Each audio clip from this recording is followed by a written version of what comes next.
وزیر اعلیٰ سندھ مراد علی شاہ نے کہا ہے کہ سندھ حکومت اور پیپلز پارٹی عوام کی طاقت سے نہروں کا منصوبہ بننے نہیں دے گی۔ کراچی میں گفتگو کرتے ہوئے وزیر اعلیٰ سندھ نے کہا ہے کہ امید ہے وزیر اعظم انصاف سے کام لیں گے، انہیں بھی نہروں کے نتائج کی سنگینی کا اندازہ ہے۔ مراد علی شاہ نے یہ بھی کہا کہ وکیل اور قوم پرست احتجاج ضرور کریں مگر اپنے لوگوں کو تکلیف دینے سے گریز کریں۔ یہ میں گارنٹی دے رہا ہوں، اگر آپ میرے سے گارنٹی کسی قسم کی بھی لینا چاہتے ہیں کہ یہ کنال کے پروجیکٹس کو سندھ حکومت، پاکستان پیپلز پارٹی سندھ کے لوگوں کی طاقت کی وجہ سے، پاکستان کے لوگوں کی طاقت کی وجہ سے کبھی بننے نہیں دے گی۔ تو پرائم منسٹر صاحب انصاف سے کام کریں گے، مجھے پوری امید ہے، اس لیے کہ میں یہ کہوں گا نا کہ انہیں پتہ ہے کہ کانسیکوینسز کیا ہیں، اس کے سب کو پتہ ہے۔ پروجیکٹ جولائی سے رکا ہوا ہے، پروجیکٹ کا اپروول ایکنک میں نومبر سے رکا ہوا ہے، ایکنک نے اپروو نہیں کیا، اس لیے کہ سندھ حکومت نے کہہ دیا ہے کہ ہم اس کو سپورٹ نہیں کریں گے۔ اور وفاقی حکومت کا اس حد تک میں شکر گزار ہوں کہ انہوں نے ایکنک میں اس کو آگے نہیں بڑھایا، لیکن اس بات پہ میں ناخوش ہوں کہ انہوں نے اس کو ابھی تک ختم کیوں نہیں کیا۔ اور ہم یہی چاہ رہے ہیں کہ یہ جلد سے جلد اعلان ہو کہ یہ پروجیکٹ ختم، ان کنالز کو روکنا ہے۔ اس لیے کیوں روکنا ہے؟ کوئی اس نہیں کہ پسند نہیں ہے کنال روکنا، اس لیے کہ یہ اس ملک کی بہتری کے لیے نہیں ہے۔ وہی کاز ہے جو میرا کاز ہے، جو سندھ کے لوگوں کا کاز ہے، لیکن جو لوگوں کو تکلیف آ رہی ہے اس کا بھی تھوڑا سا خیال کریں۔ میں اگین یہ کہنا نہیں چاہتا، لیکن کسی کے ہاتھوں میں تو نہیں کھیل رہے۔ بہت غور سے دیکھیں، اگر ہم فیل ہو گئے ہو نا، میں نے بہت پہلے کہا تھا بھائی اگر ہم فیل ہو جائے، اللہ نہ کرے کہ ہم سمجھیں کہ بات ہمارے ہاتھ سے نکل گئی ہے، تو پھر تو ہم بھی کال دیں گے، ہم بھی سیاسی جماعت ہیں، ہر قسم کے احتجاج جانتے ہیں، ہم نے پہلے بھی کیا، ہم نے ڈکٹیٹرس کے خلاف کیا، ہم آگے بھی کر سکتے ہیں۔ اعظم کے مشیر برائے سیاسی امور رانا ثناء اللہ کا نہروں کے معاملے پر مسلسل تیسرے روز وزیر اطلاعات سندھ سے فون پر رابطہ۔ وزیر اطلاعات سندھ شرجیل انعام میمن نے بتایا کہ رانا ثناء نے نہروں کے معاملے پر سنجیدگی دکھاتے ہوئے کہا ہے کہ وزیر اعظم شہباز شریف یہ معاملہ بات چیت سے حل کرنا چاہتے ہیں، ہم بھی چاہتے ہیں کہ وزیر اعظم سندھ کے عوام کے خدشات دور کریں۔ تو رانا ثناء اللہ صاحب کا پرسوں بھی بات ہوئی میری، کل پھر ان کا فون آیا اور آج پھر ہماری بات ہوئی ہے، آج بھی بات چیت ہوئی ہے اور انہوں نے بھی بات چیت کی، انہوں نے کہا سنجیدگی دکھائی کہ جی وزیر اعظم صاحب جو ہیں وہ اس مسئلے کا حل چاہتے ہیں۔ ہم نے کہا جی موسٹ ویلکم۔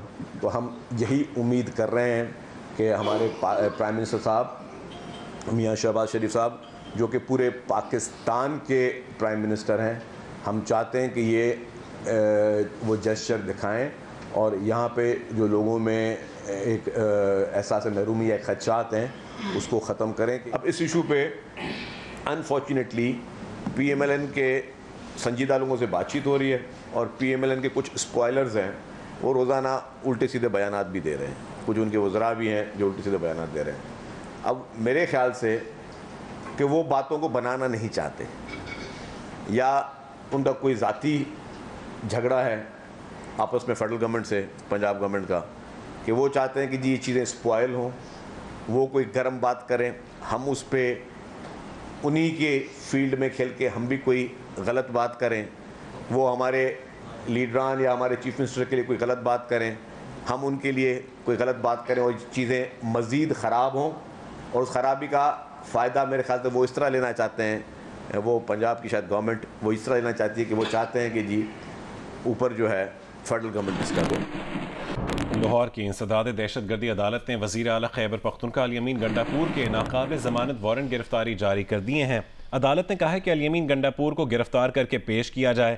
انسداد دہشت گردی عدالت نے 5 اکتوبر کو لاہور کے احتجاج کی کیس میں وارنٹ جاری کیے۔ عدالت نے اسی کیس میں الیمین گنڈاپور کے ساتھ حماد اظہر اور 2 دیگر رہنماؤں کی وارنٹ گرفتاری بھی جاری کیے ہیں۔ پولیس نے کہا ہے کہ ملزمان 5 اکتوبر کے احتجاج اور پولیس پر تشدد کے مقدمات میں مطلوب ہیں۔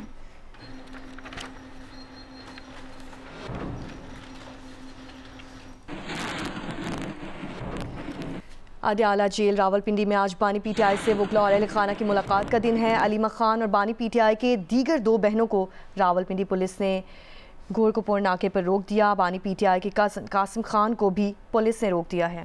علیمہ خان اور بانی پی ٹی آئی کی دیگر 2 بہنوں کو راولپنڈی پولیس نے گورکھپور ناکے پر روک دیا ہے۔ علیمہ خان نے کہا ہے کہ 1 مہینے سے زیادہ عرصہ ہو گیا ہے کہ انہیں بانی پی ٹی آئی سے ملنے نہیں دیا جا رہا۔ یہ ہے کہ آپ علیمہ آپ خود نہ جائیں اور دونوں سسٹروں کو اور قاسم کو بھجوا دیا جائیں، تو پھر کیا اس پہ سوچیں گے؟